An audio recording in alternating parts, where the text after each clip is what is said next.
A few months ago, I did the craziest thing and set my pets up to be frozen for 2 months. Well, not actually frozen, but I did throw them in a cold room that kept them so cold that they stayed asleep for over 2 months. This gave me the perfect opportunity to tear down their paladarium and rescape the whole thing. And in today's video, these amazing reptiles are waking up and ready to see their new home.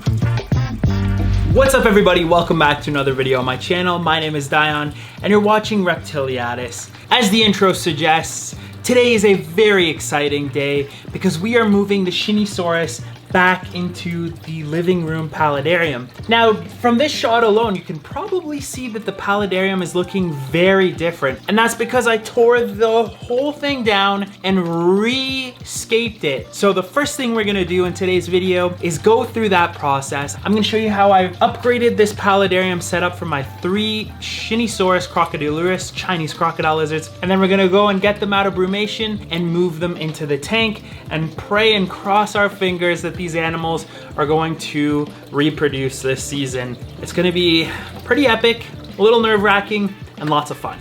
Let's get started. After years of functional beauty, I'm sad to report that the Shinisaurus paladarium needs to be completely redone. As you can see, it's covered in nasty mealybugs, all the ferns are gross, and yes, the water's foul, but that's because there aren't any inhabitants in here right now. Anyways, here goes. Tearing the whole thing down, end of an era, start of a new one. I'm going to begin by removing all of these branches because over the last 4 years, they've become completely saturated, mushy, very spongy, and smelly. Frankly speaking, I'm kind of impressed they lasted as long as they did. Check this out everybody, I felt like I needed a machete. This is what 5 years of kangaroo fern growth looks like. This is quite the operation that I'm undertaking here. Okay, let's throw out all this wood. And again, before you guys go, what, you're throwing this out? Trust me, it's like completely spongy and gross and smelly. You can't use this for anything else. And then unfortunately, we gotta tear out all this kangaroo fern and ficus because it's covered in mealybugs. I'm just not even gonna try and save this.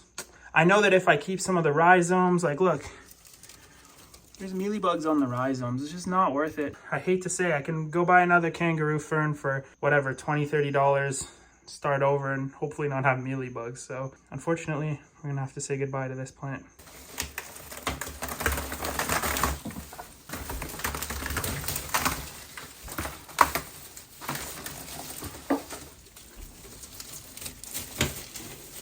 I gotta tell you guys, it really wasn't easy dumping all of this beautiful plant foliage away. But again, all those mealybugs were so hard to control. With every bit of hardscape and plant material removed from the paladarium, it was time to get this tank siphoned out. I'm doing the best job that I can as I'd like to reuse this silica sand. I'm using about 25% white vinegar to 75% RO water mixture to scrape off all the calcium buildup and other gunk to clean the glass. Last summer I made this game-changing discovery. Apparently my garden hose can reach my living room. So I brought it down, sprayed all the walls clean, as well as the background, and then we're gonna go ahead and siphon this out again to get it nice and clean. Now it's time to scape my 2.0 version of the Shinisaurus paladarium. I'm going to be using a lot of this featherstone that I got from my good friend Mark Pepper at Understory Enterprises. What's so nice about this stone is that it's incredibly lightweight due to its porous nature, which also offers a lot of surface area for beneficial bacteria to help in biological filtration.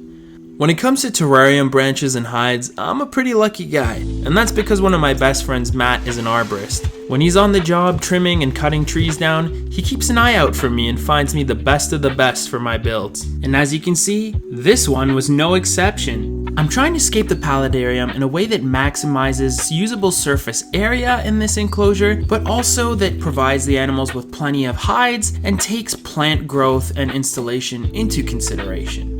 Now I know it doesn't look like much yet, but keep in mind this is already way more usable space than they had in the first build, and we haven't even planted anything in it yet. Now normally I would add my aquatic plants to the substrate before doing this, but besides a few crypts, I don't really have anything that's not going to be going in the bottom planted in a pot. So I'm going to go ahead now and refill the paladarium back up with that handy dandy garden hose.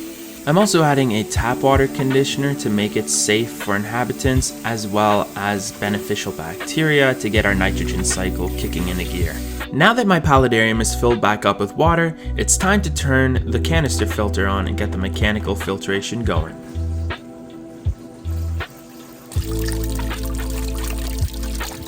The first plants I wanted to add are these dwarf umbrella palms. I've seen a few people in the Facebook Shinisaurus groups use them, and I think they look really nice in the tank. Plus it's easy, you just stick these pots in there and conceal them with some stones, and they get going on the nutrients in the water. I also really like that the foliage provides cover for the inhabitants. Added a few more crypts, as well as these little lotus plants, and then here's some nutrition capsules that you just stick into the substrate at the base of the root system. That way the plants are provided with nutrients. A few more capsules, and then I also wanted to add a few more crypts to the substrate here, some water lettuce, and we're done planting the aquatic portion of the tank.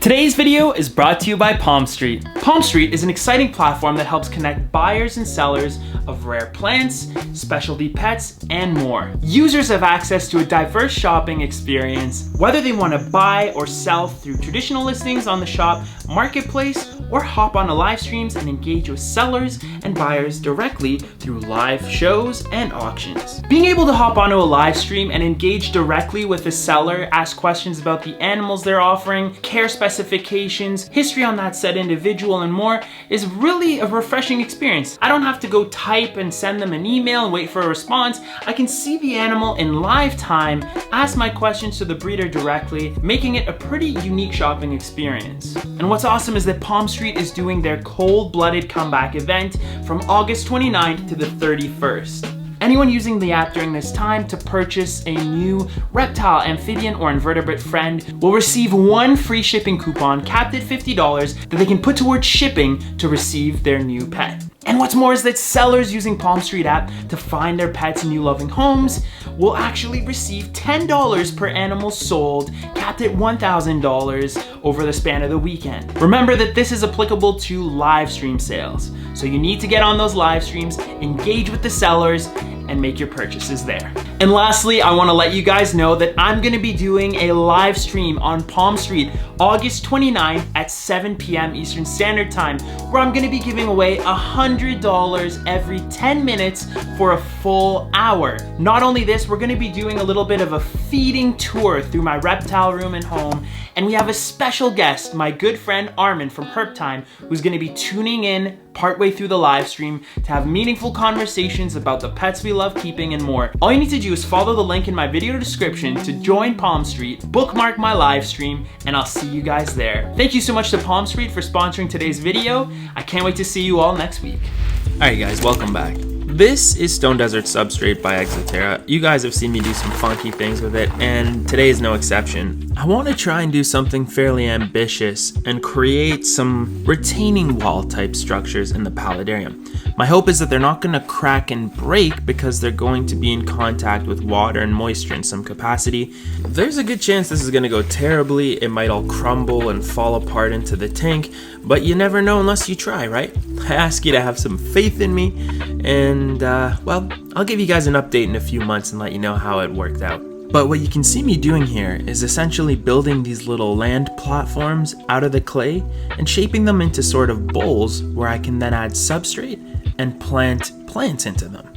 Again, there is thought behind where I'm adding them because I want there to be some contact with water and moisture, not too much, but enough to keep the clay moistened.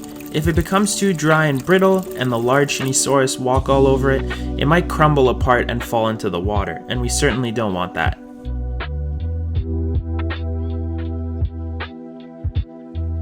This might be overly ambitious, but I'm going to add a basket here to put a fern into where these branches crisscross and meet. Now it's time to make a little substrate mix to put into those planters. I'm going to be using some of the Exoterra substratum mixed with some Zilla jungle mix. That way there's some good nutrients accessible to the plants. Perfecto. Now I just add some substrate to the bottom, and then we bring in our plant, carefully get it in there nice and snug, and then, you know, fill in the sides a little bit on top with a bit more substrate. And I just kept doing this. Here's a small little fern, add some substrate, I'm spraying down the clay again, adding a bird nest fern, putting some more clay in to hold it into place better, and then I like to just spray them down to give them a good drink. I wanted to try adding some terrarium moss over top of the clay. I can tell you, now that it's been a few months, that a lot of this didn't take, but I'll leave some surprises for the update. A lot of it did though, so it wasn't completely in vain, but just to show you that this was the attempt made. And lastly, I'm adding another little plant here, a unique species of ficus. Everything really seems to be coming along. I added a bit more clay to the opening of this tree hollow just because it was cut with a saw and looked a bit unnatural. I think this makes a big difference. Now that the paladarium's been cycling for a little over a week, I gradually started adding new inhabitants to the water column. These are white cloud or Chinese mountain minnows. I gave them about a week to live in the paladarium before also adding a few sparkling gouramis. It's important to remember not to add too many inhabitants at once so that your nitrifying bacteria have the opportunity to keep up with the bioload that is produced by the animals in the water. I also added some amano shrimp for an invertebrate cleanup crew.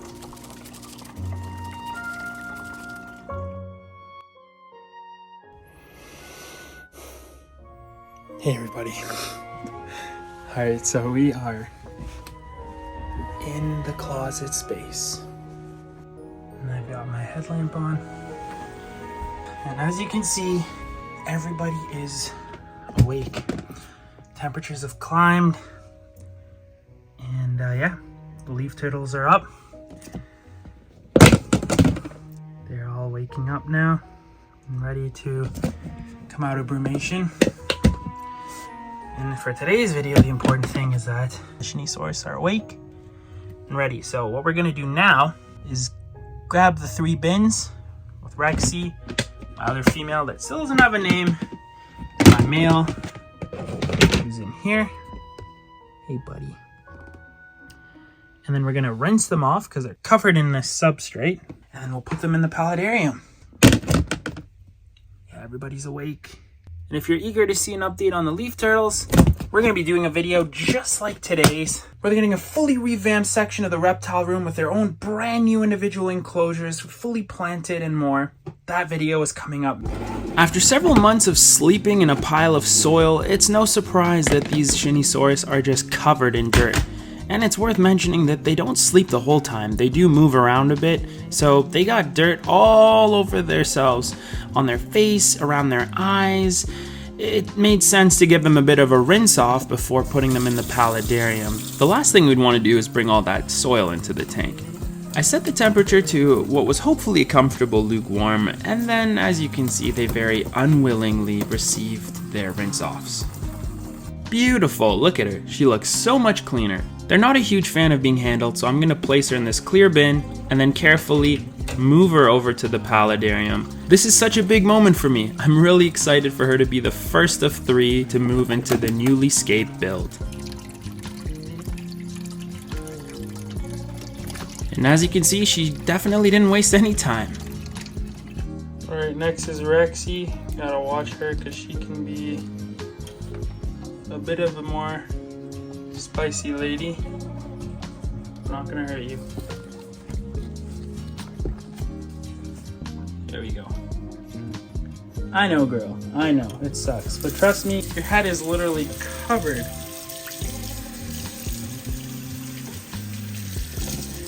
So again, not perfect, but most of the substrate is off. Alright, here comes Rexy. Let's see what she thinks of this setup. In she goes. And look, she's already wasting no time to climb all the way up some of the branches. As she continued to climb, she quickly discovered the nice elevated basking platform with rocks and wood.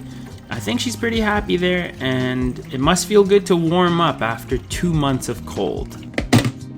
Alright, buddy. Last but not least is my male Shinisaurus. You do not look very happy. It's okay. I'm gonna just gently plop you in here. He's like, ugh, who dare wake me from my slumber?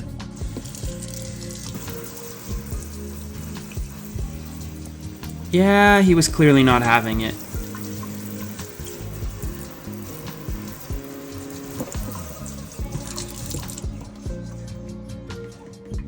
But seriously, so much better. He's so clean, and maybe I'm going crazy, but I swear he's developed much more vibrant coloring through his brumation. Look at this guy, he's so colorful.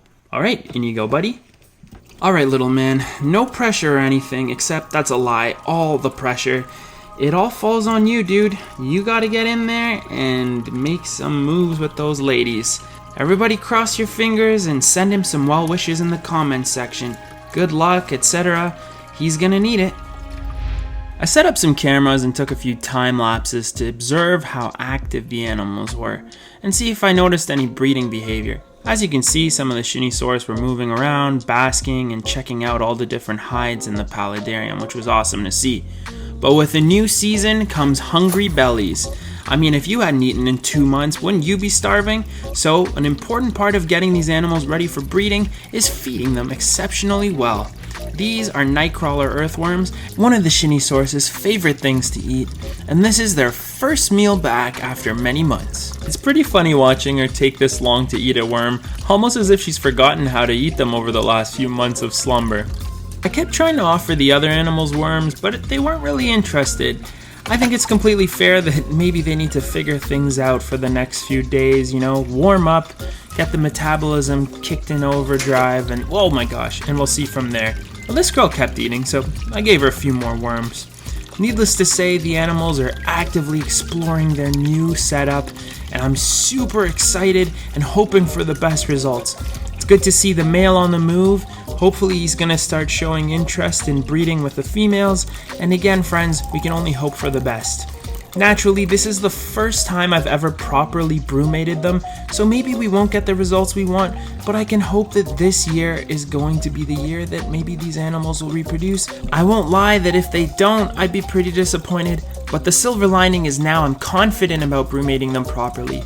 Next year's another year, and we can hope and pray that it'll work out then if it doesn't this time. For now, I'm watching the animals closely. As you can see, they're becoming super active here in the paladarium, moving around, chasing each other, and that's a great sign. I'll give you guys an update down the road on how this paladarium's doing. Once again, thank you so much to Palm Street for sponsoring today's video. I hope to see you guys on the 29th at 7 p.m. Eastern Standard Time for the live stream giveaway. And check out the playlist up above for more Chinese crocodile lizard related content. Thank you so much for watching, everybody. Have a wonderful weekend, and I'll see you all again soon.